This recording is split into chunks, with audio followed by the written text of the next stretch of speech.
holiday pa rin ngayon eh. Diba? Wala pa rin pasok. Naman. Uy, wala nga palang pasok holiday. Pwede pang kumain. Sarap nito. Ang sarap! Okay, ready ba? Batiin natin muna yung mga kapatid natin bago tayo lumamon dito.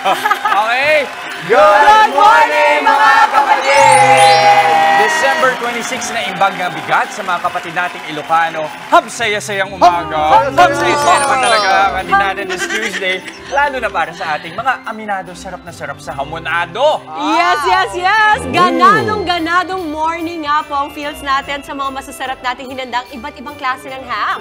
Fresh from Christmas at mga handaan. Correct. Sinabi mo pa, Mama Dims. Kasi alam mo, kapag talaga Noche Buena at Medianoche, staple na handa na itong mga ham na yan. Pati yung sausage, kita nyo naman, mabilis lutuin, mabilis din kainin.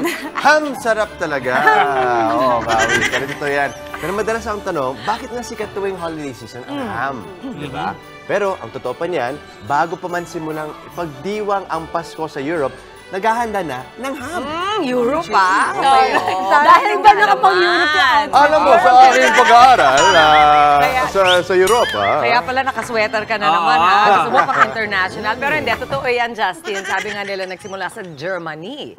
Bilang alay sa masaganang ani ng mga magsasaka doon. Ano ba, ibang klase? Di ba tayo? Parang sa Pahiyas Festival. Yun yung ating masaganang ani na, yung mga keeping. Pero sila ham. Wow. Pero syempre, tayo na rin, di ba? Kasi sarap naman talaga. Sakto yan tuwing holidays, di ba? Ito na nga, modern na tayo. So nakikisabay tayo dyan. Modern. Alright, galing. At para masibida pa sa atin itong mga ham, makakasama natin sina Hannah Otadoy at Gabriel Luis Santos ng Gastronomo Deli. Good morning sa inyo. Good morning. Wow, talaga naka-jacket din. Good morning, mga kapatid. Wow! Gusto ko yan. I love the energy. Siyempre, Pasko. Super! And you guys look so good together, especially in the morning. Tell us more about the things that we have here on our table. Yes, so today, meron tayong mga breakfast items bukod sa aming Christmas ham. So of course, ang Christmas ham po, ito ang ating star ngayong Pasko. Yes. And hanggang New Year, of course. So ma-enjoy natin siya. And then meron din po tayong mga breakfast items. That is our smoked bacon, our Hungarian sausage, and our beef tapa. Uy, grabe yung tapa. Buo yung tapa. Lahat ito, life. Bacon is life, tapa is life for me. Tama. Pero siyempre mabenta ang ham tuwing Pasko, totoo naman yan. Pero anong kakaiba dun sa ham na ino-offer ninyo? So yung ham po namin, kaya siya special kasi we use the real hind leg ng ham. So there are several hams available in the supermarket or online. Usually, this is what we would call a compound ham kasi. There are extenders, there is starch, Ito po kasi we use yung real muscle ham. Yes. So very, ito yung tama, yung original na ham. Pure na pure. Pure na pure siya. So our ham is brined and smoked. So it gives yung distinct smell and taste na naaamoy natin ngayon. Sarap naman, grabe. Sige nga. Sana kung ano lang kung 5D lang yung mga TV ninyo, then aamoy nyo na yung aamoy namin. Saka yung 5D, Mommy. Tama ba yun? Si Chongko ko hanggang 3D lang, Mami. Kayo Imagine nyo, o kaya amoy nyo yung mga linuluto ninyo ngayong umaga sa agahan ninyo, di ba? Isabay nyo na. Speaking of niluluto, paano ba yung preparation sa pagkain ng ham? Ano-ano ang pwedeng gawin? So, doon tayo sa, yung pinaka-original natin or yung pinaka-simple is you could eat it straight from the pack. So, apart doon, usually we would eat it sa pandesal or bilang Pilipino, of course, with rice. Ang Pilipino, di naman mawawala ang rice. Pero for other preparations, pwede rin natin siya kung nag-iisip tayo ng pambaon or lunch or dinner. A common example is we use it sa fried rice. So, kung naghahanap kayo yung substitute para sa yang chow fried rice, you could use yung ham. So, mas kakapalan lang yung hiwa ng kaunti. Tama po, Cubes tama and then po. cubes. Pwede. Yes. Another thing we can do po is pwede po tayong magluto ng pasta gamit yung ham natin. Nice. Pwede carbonara. Yes, yung Okay, Filipino-style bacon. carbonara natin, usually we would use bacon. Pero para medyo mas festive, pwede naman na can use the ham ang gamitin natin. Ito yung carb ko, pandesal. Actually, ako rin paborito kong ham sa pandesal. Sige, try natin. Okay, Try buti na natin. lang. Buti na lang. Hamdesal.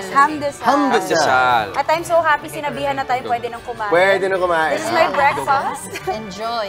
Okay, I'm going to try. Can I try the I will try the tapa. Natapa. Kasi it looks Bakit kaya, actually, yung pandesal tsaka hamon, parang perfect eh. Hindi ko nakikita ko yan, hindi lang, at saka hinahanap yan, hindi lang pagpasko. Parang ang sarap na combination siya. Di ba? Pero meron ko minsan may kasama pang queso de bola. Di ba? Apo. Oo, yun yung sabay-sabay. Ang question ko, sinabi mo, ito yung part ng hind leg. Ibig mo sabihin talagang, yan talaga yung putol na ng ng parang mabibili mong... So, saan yung buto? Actually, kasi di ba nakita namin buto? if you notice po, kaya may yung ham namin, it's a smaller portion kasi we use a smaller na baboy. Baboy. Kasi po, we want to get yung even na taba tsaka meat. So, yung iba po kasi mga baboy, pag lumaki sila to a certain size, masyado po siyang mataba. So, nagkakataon po may mga tao na hindi siya masyadong gusto kasi it's too fatty, it's unhealthy for us. So, ito po, if you notice din doon, pag kinain nyo, mas malambot siya. Kasi it's a smaller size ng kung bakit baboy. mas maliin. Mas gusto nyo yun kasi mas Opo. malambot. Tinatanggal na rin po namin yung buto kasi it's easier to net po, brine and smoke. So tinatanggal po yung buto. okay. Pero this is the hind leg. Usually po kasi yung hind leg wala siyang mapaggamitan kasi tough siya na cut. So kaya siya na-imbento as ham kasi madali siya Parang enjoyan. komplikado ng proseso. Gaano katagal yung ginagawa? Yung ham po usually nagsaspan siya for about a month namin siya pinaplano gawin. Kaya it's a seasonal item kasi from sourcing out po yung mga raw materials sa pagtitimpla, medyo mahaba po siyang proseso. At saka alam nyo, napansin ko tong ham nyo, kahit solo siya, masarap siya. Opo. Kahit walang Thank you. pandesal, Pwedeng, walang papakin. anything. Yung lang, papak lang, pwede rin sa charcuterie board, diba? Ito naman yung sausage nila, mga kapatid. I'm Ito gonna try try natin. also. Yung gano'ng katagal pwede itong itago sa ref o kaya sa freezer, yung mga hamon. Yung ham po, as long as it's frozen, kahit 6 months po, pwede Uy, siya. yun! Try natin po. Aba, pwede nyo unti-unti yan para parang araw-araw Pasko. Di ba? Ang sarap nung tapa at nung Hungarian sausage. Yes. Thank you. Thank Ang you. sarap. So now I understand yung sinasabi nyo na smoke. Tapos may yung Hungarian sausage, yung spiceless ko na. Yeah. Saktong-sakto lang yung niya, spice, yung sipa. So, anong klase sausage? Ulit. Hungarian sausage. Hungarian, Very kasi sikat Kasi sa Pinoy hungry siya. ako. That's true. That's our best-selling juicy, sausage. grabe. Kaya I can Top-selling understand. product. Ang Masarap. juicy niya.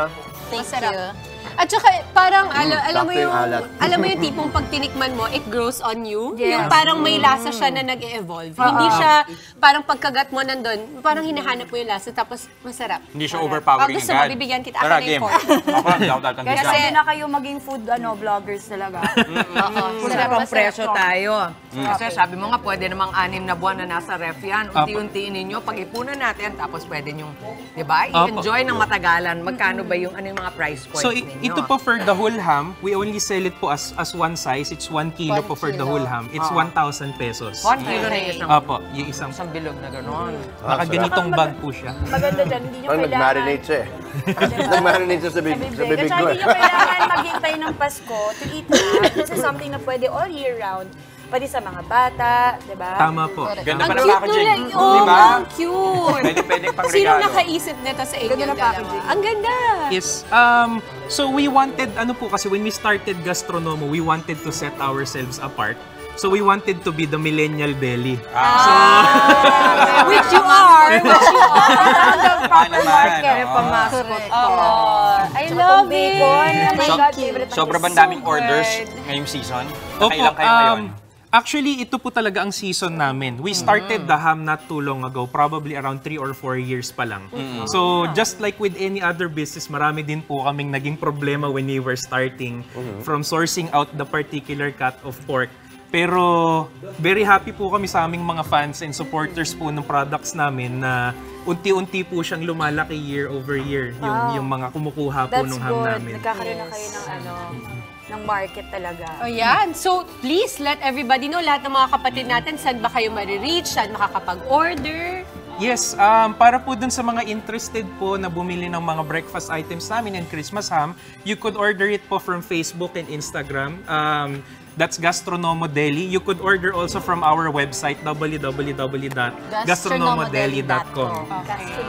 Saan kayo based? Saan kayo pwedeng bisitahin kung gusto niyo lang ma-meet kayo? Kayong live? We're based po sa Las Piñas pero it's a strictly online business online. po kasi kami. Okay. Wala po kaming Millennial nga, millennial. millennial. Tech savvy. Opo. Pero Pero we deliver po anywhere in Metro Manila. Maganda. Kontakin nyo lang sila. Muli maraming salamat sa inyo, Hannah Otadoy and Gabriel Luis Santos ng Gastronomo Deli. Thank you very much, mga kapatid. Mga kapatid, Chiki Roa Puno po. Simulan ang inyong araw na puno ng impormasyong kapaki-pakinabang. Sama na sa isang makabuluhang umaga. Tumutok at mag-subscribe sa social media pages ng News 5.